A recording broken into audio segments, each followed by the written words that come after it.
વડોદરા શહેરની અંદર જે રહેણાંક મિલકતો જે છે એને ભાડે આપવાના પ્રસંગે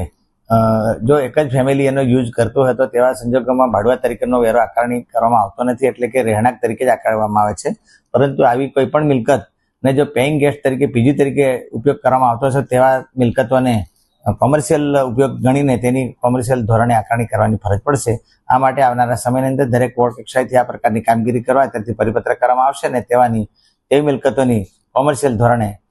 આકારણી કરીને વેરા બિલની વસૂલાત કરવામાં આવશે.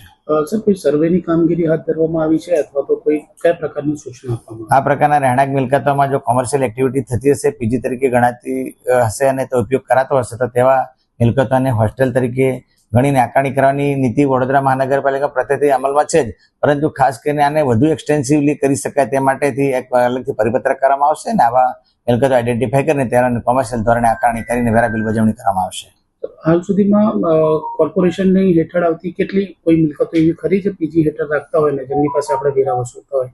એ તો હવે વોર્ડ કક્ષાથી માહિતી મળી શકશે, પરંતુ આ સ્ટેન્ડિંગ ઓર્ડર છે ને આ કોઈ પણ પ્રકારની મિલકતો જેમાં કોમર્શિયલ ઉપયોગ થતો હોય કે હોસ્ટેલ તરીકે ઉપયોગ થતો હોય તેમાં કોમર્શિયલ તરીકે આકારણી કરવાની નીતિ અમલમાં છે જ, પરંતુ વધારે આને એક્સટેન્સિવ કરવા માટે હવેથી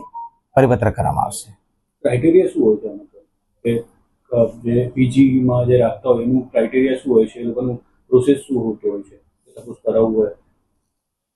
ના, એટલે કોમર્શિયલમાં અત્યારે અમારે લોકોને રેસિડેન્સ પ્રોપર્ટી હોય અને કોઈને ભાડે આપે તો અમે રેસિડેન્સ તરીકે જ આકારણી કરીએ છીએ અને કોમર્શિયલ આકારણી કરતા નથી. પરંતુ જો પીજી તરીકે ઉપયોગ કરતા હોય તો તેવા મિલકતોને આપણે એને હોસ્ટેલ તરીકે ઉપયોગ કરીને કોમર્શિયલ દ્વારા આકારણી કરીશું.